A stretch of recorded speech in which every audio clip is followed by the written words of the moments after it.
Hey, welcome back to the Overseer Pamphlet. My name is Rob, and I'm the host of this one-man show. I just realized, yesterday, that I've been making this podcast for almost a year now, but I have failed in every single episode since I started to, mention when my episodes come out. So maybe I should start, probably plugging that in for people to remember when I'm dropping episodes, but I drop episodes every Monday, UK time at 6 a.m. So, yeah,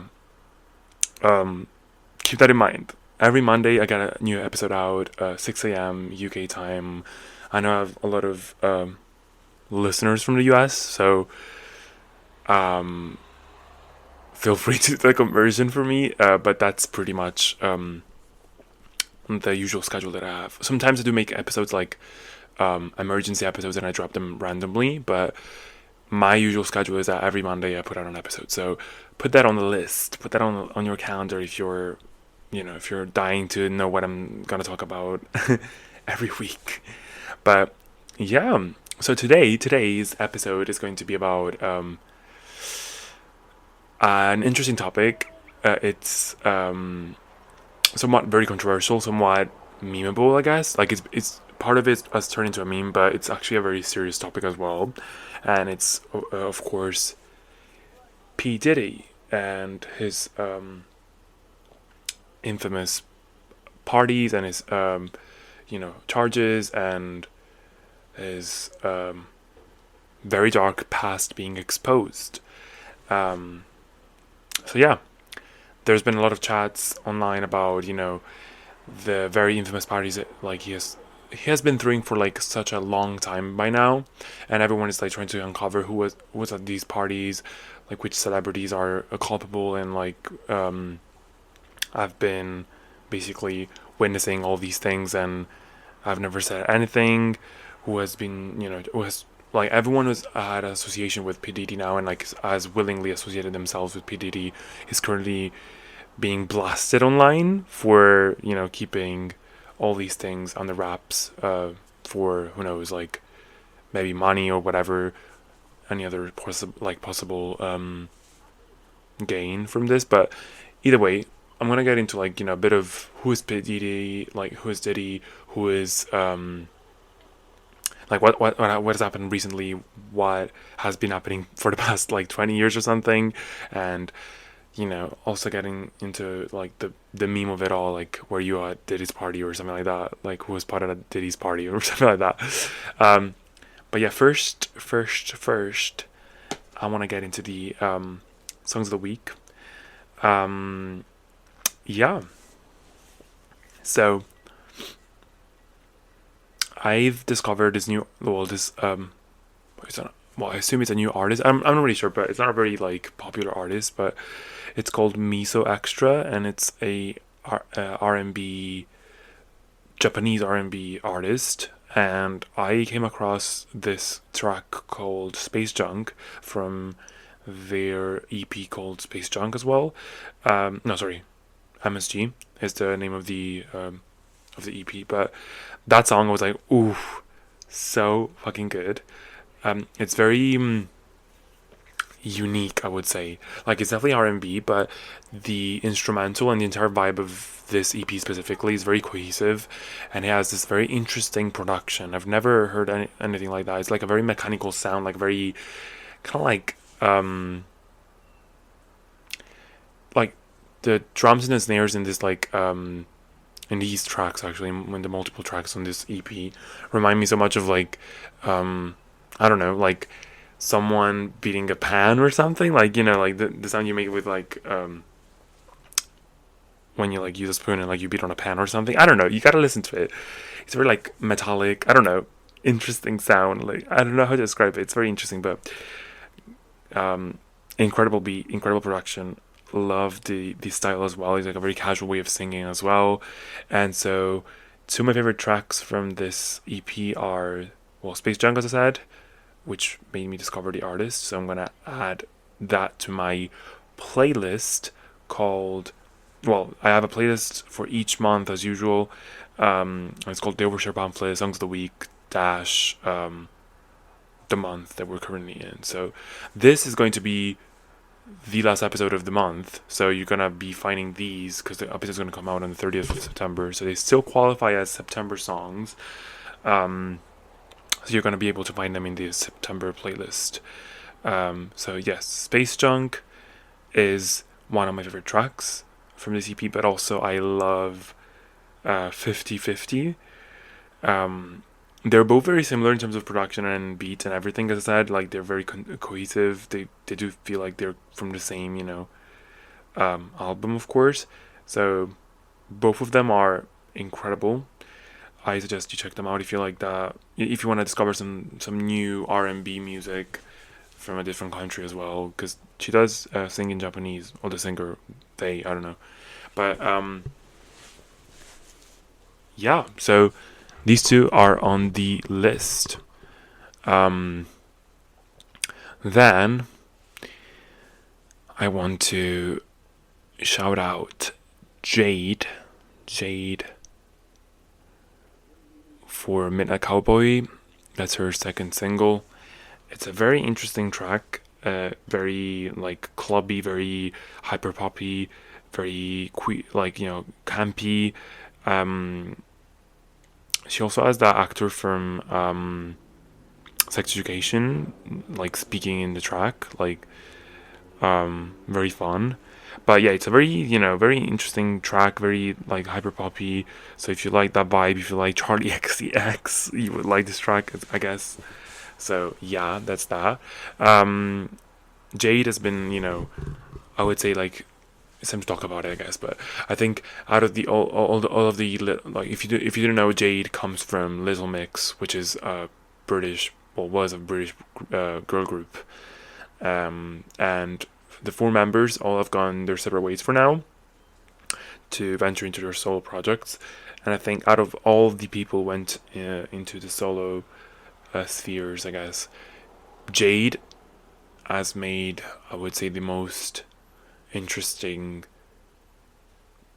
I guess, evolution. Like she sets herself apart pretty easily, I guess, from the group. While I think some of the ex members still, despite being solos, they still kind of sound like they're making the same type of music as if they were still in the same group. But I think Jade really found her unique and like her unique identity, and what sets her apart, I guess, from the group identity in a way, with her solo journey. So I'm very pleased to see that, and I'm here to support my girl. So go stream Midnight Cowboy. Yeah.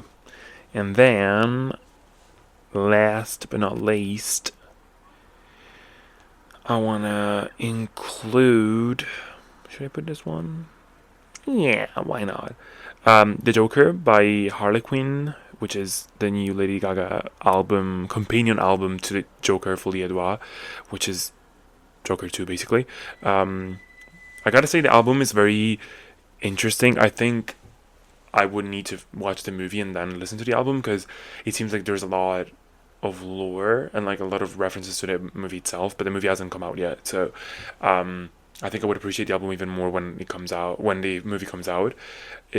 Sound wise, most of the album is like very jazzy, very classical in that sense, like something very unusual for Lady Gaga, but seems like it's a very artistically motivated and like sort of personal project from Lady Gaga. I think she said in one of the interviews that she did on the red carpet that she wasn't quite done with the character with Harley Quinn. Harley Quinn. Harley Quinn is the name of the album. Harley Quinn is the name of the character, of course, from the Joker movie. But she said, like, after wrapping up the movie, she was not quite ready to let go of the character, and she had so much more to say, and she was so inspired that she wanted to make a companion album to the movie. So I assume the tracks are not gonna be in the movie. That's what I'm thinking about. Like, that's what I'm sort of getting. I could be wrong, but the track that I like the most is the Joker, because it's like it's the only track on the album that is like actually rock, and they're all very theatrical, I guess theatrical-esque in that sense, so very interesting. But I love the track. It's very cool. It's very unusual, I guess, for the Gaga as well. But this she labeled as LG 6.5. So it's an in between album, an in between era between her previous album, actual album, like studio album, and the next one, which is coming out supposedly in October, I guess, or like the single is coming out in October or something.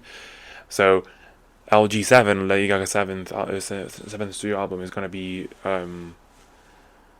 allegedly a pop album, but this was instead a little, nugget for the fans and for the fans of the movie as well, and the character of Harley Quinn. So Harley Quinn is thriving, I guess. But yeah, I mean, as I said, the album, I listened to the album and I'm like, you know, intrigued, I guess, to like first watch the movie and then revisit it to see if I can understand the album a bit better. But yeah, I gotta I'll be honest, like the sound of the album itself is not something that I would like venture to like listen to, but this song, The Joker specifically, is actually very, very cool. I can see myself actually enjoying it.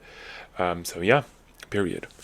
But yeah, these are pretty much the songs, to be fair. I don't want to overdo it because I already added so many songs and we're getting so many episodes. I think I did a couple of special episodes this month, so I need to like rein it in and do a bit less, you know? But anyways, let's get into like the... Actually, before we get into the main story, I want to shout out Lady Gaga, yeah, what the fuck? Lana Del Rey. Why did I say Lady Gaga again? Lana Del Rey, she is crazy. Congratulations, Queen, for getting married to a alligator trainer, or like an entrepreneur, like a businessman who, like, breeds I'm not really sure what he does specifically, but he has something to do with alligators or something in Louisiana. But she got married. The girl is crazy. After was it 1 month of dating? Anyways, she got married. This man has 3 kids.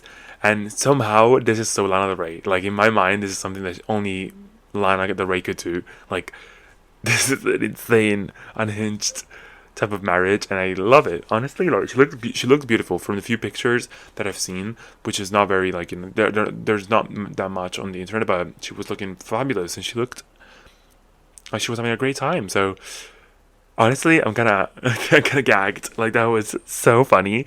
I think she better put out a fucking country album now. Like, after dating a man from Louisiana and marrying him, she better commit to the bit and like give us the full... I hope she gets like, inspired by Louisiana and the bogs and everything else, and she decides to like go into the booth and finally record this bloody studio, like, real country studio album. I know she said like recently in some interviews that she was so excited to make it, but then everyone else started making country music, and she kind of feels like less excited to actually make the album, so it might be scrapped. But also, now you're married to like a Louisiana man, so something needs to come out of it. Maybe not a full country album, but maybe some influence on your next album. Maybe we can find something like that in there. But God bless Lana Del Rey. That's one. Second of all, Moo Deng. If you know, you know. It's a baby hippo that has been going viral on the internet. Nothing special about the baby hippo. She is just a baby hippo in, I think, a Chinese zoo that just was born like a month or 2 ago.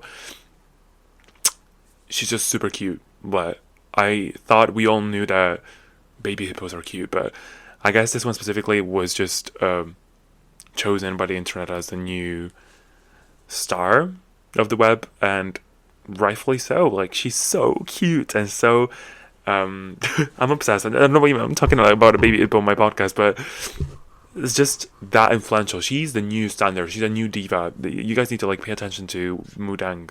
Like, search her up. Be part of the community.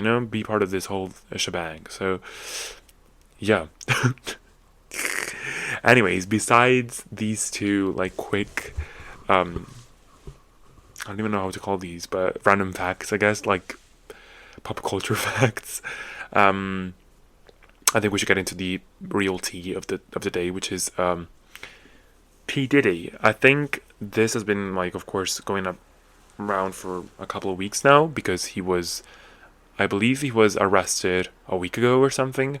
But either way, I think the internet is still very much fervent and like very much on fire, and rightfully so. So what happened? P Diddy was arrested recently for different sort of charges, like for different accusations, including sexual trafficking and basically using force and violence to basically bring women into like prostitution, and coercing women into prostitution. And then we also have racketing, which is basically like dealing with illegal businesses and all that stuff. So there's a lot, and I think this was basically apart from these charges, this was sort of an excuse to like bring up all of his previous I guess misconducts and like his shady past, and the amount of controversies like he should have been more like very much more called out for, but it hasn't really happened. It feels like he's been protected for so long for all these things that we as the public like sort of knew about, but we didn't really know the extent of, in a way. But he I guess this was like the final straw that really reopened the entire thing and brought up a lot of very shady things. So anyways, I'm gonna get into it, but first I need to like of course give y'all a bit of a context on like who he is and where he comes from, I guess. So he was born in Harlem, New York City, and raised in the suburbs, and his dad was already sort of like an influence on like his future behaviors, because he was a drug dealer and a hustler, basically, according to Diddy himself. He served in the U.S. Air Force, but he was basically involved in a lot of shady businesses as well, and he was shot in his car with right when Diddy was basically 2 years old. So he never really actually met the dad, but he says that he inherited from him his hustler mentality, which is very interesting to I guess connect the dots in that way. But yeah, so yeah, he basically has always been renowned for being a party animal and like a party organizer, and sort of a guy who loves to like connect himself to different people and attach himself to different people and find connections and network, in a sense. Oh my god, not the bike. But anyways, already in university was racketing is like a reputation for being like, he was already pretty much involved in like some shady things, and in the 90s basically he was already credited for being a party animal, basically, right? He then decided to like join a record label, and then he dropped it, like he went away from it and like built his own record label. So that's where we like see his ascension, I guess, to the musical mogul status that he currently had prior to this whole thing. But so yeah, he in 1983 established his own label called Bad Boy Records, and he produced for Mary J. Blige, Usher, Lil Kim, TLC, Mariah Carey, like all the big names in the 90s and the early 2000s that you could think of. He was in some way like attached to them, or like linked to them, or in some shape or form. And that's what, like, he's more well known for being like a producer, I guess, and like a mogul in that sense, rather than like a proper rapper. Like, he's a rapper, of course, but I think his status in the culture is more like renowned, I guess, for being, a mogul and like a very important person, like with a lot of connections, basically. Apart from that, he also had like a lot of linkages, I guess, with other very famous female singers and models and actresses, and he's been a very promiscuous person since his early, days in the music industry. He, to this day, now has 7 kids, and that he had with 5 different women. So you can sort of tell from this, like, what the kind of man he is a bit as well. He's also very disturbing the way he talks about women, very much objectifying them in every possible single way you could, and it's not simply like something that happens in behind closed doors and things that are being reported. He literally goes into interviews with like to late night shows, and basically talks about like how much he loves women, and there's nothing better than he loves about like a good woman and like all this stuff. And it's just, there's an interview I think with Conan, I think it was, like the late night show, where he basically talked about some of his parties that he did in the early 2000s and how like he wants to take care of the women so that they can take care of the man that he invites at the parties, and he talks about like locking doors so they cannot leave, and very disturbing things like on national television. Like come on, what the fuck?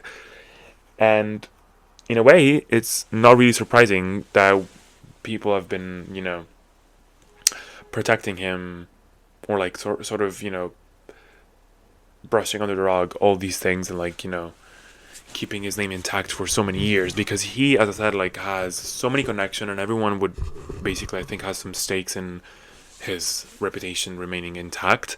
But man, the things he's done, or allegedly has done, I guess, are quite the scandal. So most things are still alleged in a way, because he's not been trialed yet, and he has of course pleaded to be innocent. But we'll see what happens when the trial goes on, and he could face 15 years up to like a life sentence in jail. So that is a lot. That is a lot to deal with. That is a lot to like unpack, I guess. But as I said, like he was involved with many women, including J-Lo, Cameron Diaz, I think even Kim Porter. I think he also had some sort of, well, I don't know if it was confirmed or not, but he had some sort of connection to Naomi Campbell as well. I don't know if they dated or not. It's still, up in the air. And a lot of shady things have happened in his whole like career, I guess, between, trafficking and prostitution accusations, and like I think also some of the worst ones have been, his violent nature against his previous partners. There's been a lot of like, accusations and a lot of things thrown at him. And most recently in 2023, he was accused by his ex partner of battery, basically, and, sexual assault as well. A lot of women have come forward saying that he was also very much involved in rape allegations and all that stuff. I'm gonna have to mark this episode as explicit, because the amount of things I've been talking about are insane. But yeah, so yeah, there's been a lot of very shady things that's done in the past. So you sort of get the character that he is. Like every single famous person from the early 2000s, you name it, he has had some sort of connection with. Even like some of the most recent pop stars, including Ariana Grande, in a way, not really, to be fair, but he has so many connections that it's impossible to escape him, including Justin Bieber, which is also a very weird connection that he had. Like he met the guy when he was 14 or like 13 or something, and there's a video that resurfaced where he spent 48 hours with Diddy or something, and that is very fucking weird. But in any event, basically, one of the big topics here that's coming out is that, well, one of them is, of course, is like trial that is gonna happen probably this year, hopefully. I don't know. He's still incarcerated at the moment, but we still don't know when he's gonna get trialed. But so the accusations are pretty bad, and of course this opened the floodgates for uncovering his past, I guess, very shady parties as well. So as I said, like he's always been renowned for having these like crazy parties, but especially in the early 2000s and 2010s, everyone was talking about his parties with celebrities and all the above. I think the Kardashians as well talked about how every single one of his parties are wild. Like you see naked people around, and it's just like borderline adjacent to like orgies and all that stuff. So, and he's had young people coming to these parties, and like there's been reports of like people saying that he asked people to leave, young people like underage people to leave at a certain hour because it was going to turn into like a whole big thing. And there's also recently there's been some leaks from one of his parties. We don't know which one it was, but basically exposing a lot of things that he said about this, like a lot of the things he's done at these parties, like the worst things he could possibly imagine. But anyways, so of course the question on everyone's mind now is, so apart from him, who was invited, since he's such a like well-connected man and he had so many associations with different celebrities, who was at this party, like who went to this party, like and the many different parties as well. Like we've heard that Usher went to some of these parties. We know that a lot of rappers are of course involved and like went to these parties, but we want to know also like from the other side, like from the pop star realm and like the A-lister celebrities as well, who went to this party, who was involved in these parties as well. Like everyone is like pointing at the finger to I've seen a lot of conversations about like Jay-Z and Beyonce, who are currently under fire for, I guess, like always being in P Diddy's inner circle and all that stuff, and that's very worrying, I would say. Like that's the thing that I think the outtake from all this is that it's very weird. Like it's, once again, it's proof, I guess, that of course we don't know shit about the celebrities that we see online, and we shouldn't really worship their personalities or their images per se. That's why I always keep on saying stand people for their art, like listen to their music and whatever, but don't obsess yourselves over the figures that they are necessarily. Like one day, I mean, it's kind of impossible because they live in a sort of like very distanced reality in a way. Like they don't share everything they do, of course. So it's kind of difficult to like, of course, ascertain who is a good person and who is not. You wouldn't know, of course. But this makes you wonder how many people in this sort of industry are witnessing a lot of very weird things and like choosing to stay silent for maybe the chance of not being blacklisted, or for being in a good graces of people who are very much powerful and rich in the industry as well. So there's a lot of shady things that of course happen behind the closed doors, but I think what's most important to note here is that any of these celebrities that we know of could be in some way, shape or form involved in this whole scenario, which is very scary, very disturbing, and quite literally disappointing, because if these people have been silent for this whole time, then I don't know how to feel about that. Like I personally don't really condone this sort of behavior, but it's very worrying. Jay-Z has lost I don't know how many followers, like quite a lot of followers. Beyonce as well. Beyonce, I don't know necessarily what's her connection. I know like, well, she's married to Jay-Z and she's probably witnessed a lot as well. She probably was like if Jay-Z is in the inner circle, and we're all still pondering why this woman is still with Jay-Z. Like to this day, we still don't get it. Like I understand that also Jay-Z is a very powerful man in the industry. Like aside from his rap career, he's very much a mogul as well. So I don't know, but also, what the fuck? But anyways, yeah. But of course, the internet also turned this into a meme. Well, the party thing, like who's on Diddy's party list, like a guest list or something. Like, cause now everyone is of course conspiring and like thinking of who might have been invited to these parties, who attended, who is like culpable, and like who has been a witness and all that stuff. So the most random people have been named. Of course, I've seen memes about like the royal family and or some of the like most removed people from that reality whatsoever being accused of being at those parties. Whatever, it's just interesting. But how like we turned everything into a meme basically now, even though these things are quite serious. We shouldn't be really doing that when there's so much shit happening. But also we live for the laughs. Twitter is on fire for real. It's been on fire about this topic for like a couple of weeks now, so it's quite the topic, I would say. But yeah, I've read a couple of articles. That's where I got all my information from, and they all seem to like be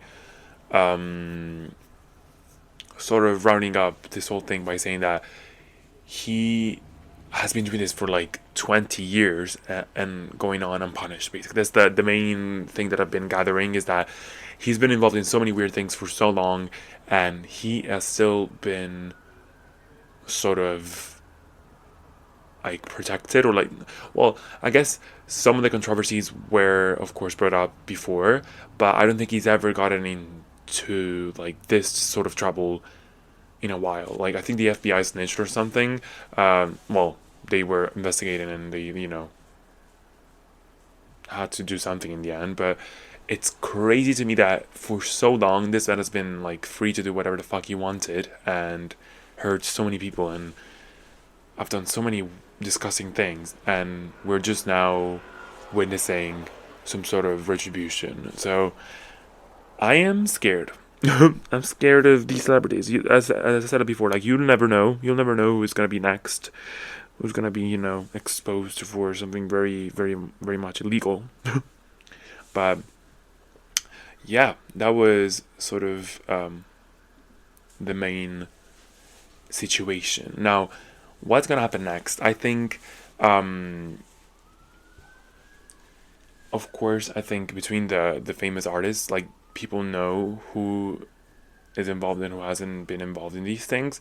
So I think it's just a matter of time if, like, the authorities want to dig in, like, to dig for information in that sense. They could find, of course, other people involved in all this situation.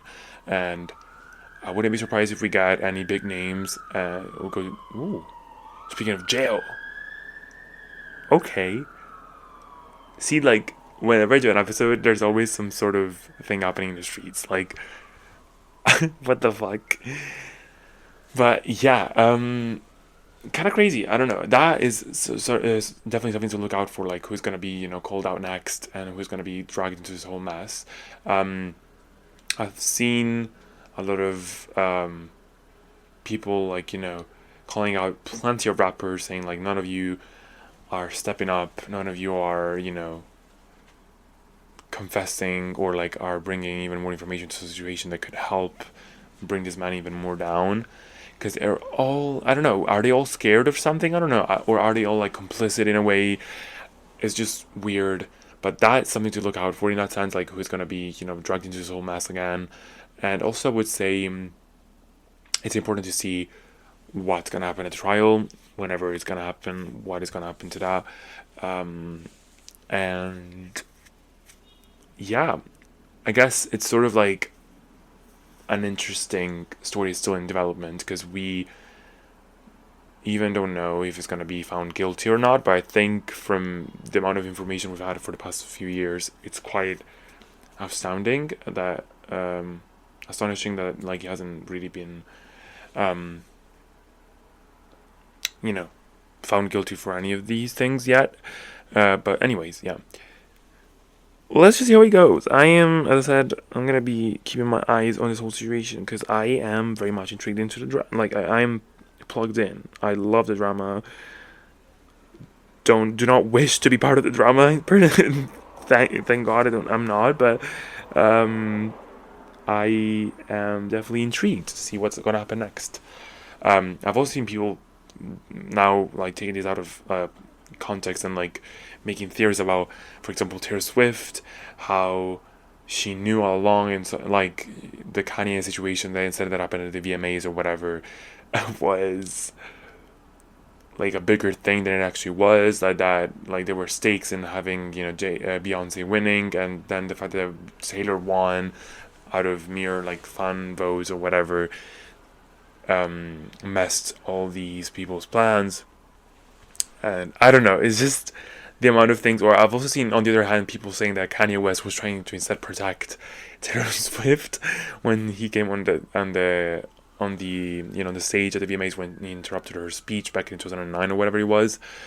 Y'all need to like stop, first of all, like projecting and like making these fan theories about such a serious topic. I would say, first of all, like y'all need to go back to real world and read what's going on and just stick to the facts instead of like just doing math and I don't know, like whatever y'all are on, you need to stop doing that. Please, I'm begging you. Like, it's just insane. And also, I don't know, I feel like all these things are just basically based on no facts whatsoever. You're literally speculating on nothing, on you're trying to make these stories way bigger than they actually are. I wouldn't be surprised if like Taylor Swift knew sort of like to of the extent of like his sort of personality in a way, and always chose to like never associate herself with him. Like, I don't think we've ever seen any connection between her and Diddy himself. So smart girl, but also I don't know, man. Like, you need to stop doing this. Like, stop bringing people into these things when there's no proof. Oh my god, the police! They're coming to get me. I swear I'm speaking only on speculation here and on what is on the internet. I swear to God. So, anyways, yeah, very weird situation. So, yeah, the internet is currently going mad. The fan theories that have been coming out, I want to call them fan theories. Well, theories or conspiracies or whatever you want to call them. They're kind of, being taken too far, I think. I believe personally that y'all should stop doing all this shit and should go back to the real world and get a job and do stuff that is actually productive instead of going on the internet and trying to expose celebrities when you have zero proof. Let this leave this in the hands of professionals and the FBI or whatever, whoever is investigating this whole thing. It is not your job to do that, please. But yeah, to end this episode, I just wanted to quickly also shout out. I forgot to talk about this, but the Global Citizen Awards or something like that, the festival or whatever it is, the Global Citizen Festival, I think it is, happened either yesterday. Yeah, I think it was yesterday night or something. But first of all, we booed and we threw tomatoes because Lisa from Blackpink, she performed a new song, which by the way sounds incredible, but the song is a love song interpolating "Kiss Me" by Sixpence None the Richer, and it's dedicated to her current man, that billionaire. I don't even know his name. I don't care to know his name. He is, I don't know if he's a billionaire, to be fair. Maybe he's just a millionaire. Whatever, rich man, who is clearly very rich. I mean, I understand that she may find him attractive, but also, girl, you can do so much better, please. The whole song being about him, I'm like, ugh. But the song is good. I'm gonna still stream it. Like, I'm still gonna support a girl, and also, whatever, it's her choice to date whoever she wants. But also, I think girls could do so much better. I don't understand what's the obsession with ugly man. Like, can we just get someone who's up to par? And that's just my wishful thinking, I guess. Just like my fan behavior. But I'm not being serious, of course. Like, my true opinion is that she can date whoever she wants. Of course, she's a grown woman, but also, in the perfect world, she could date whoever the fuck she wanted, and she could. Well, she can still she can still, go ahead and find a man that is honestly attractive, but she chose him, and we gotta have to rock with that. Unfortunately, we gotta have to rock with that. And also, yeah, Doja Cat. Speaking about Palestine and other genocides currently happening in the world, I was like, girl, you are so brave. I love that for you, and I hope this isn't I think she did the right thing. Of course, it's a very brave moment for her. But I also hope that this doesn't, there's a lot of Zionists in the music industry, and I hope basically that she doesn't get sort of, I don't want to say blacklisted, but I hope she doesn't lose opportunities because of being outspoken about these things. Even though it's her goddamn right to say that and it's the truth, I'm scared for her. But honestly, girl, that was so empowering and a very brave moment for her. So we clapped and we cheered for that. So yes, yeah. So period. And also leave my girl Chapel Rowan alone. She's been going through a lot, and she's just been making, sense, which most of y'all are not. So y'all cannot say the same. So anyways, this has been a bit of a journey, I guess, but we touched on so many topics at the same time. But anyways, have a great week. Hope you guys enjoy, Slayful October. October is here, basically. So I enjoyed this last episode of the month. And then, ring in the Halloween season with... go and watch Agatha All Along. As I said in my previous episode, you guys need to watch that show. Please support the show. We need as many people as we can to tune in so that we can get a Scarlet Witch solo movie. The TV show is also impeccable. Patti LuPone, I am your servant. I'm your son. I'm your daughter as well. I'm your servant. Please adopt me. You are incredible. Aubrey Plaza, you are also my mother. Catherine Ann, you're also my mother. Anyways, I'm gonna stop right there. But go watch Agatha All Along. Bye. Every Thursday. Well, I guess Thursday in the UK and Wednesday in the US. Bye.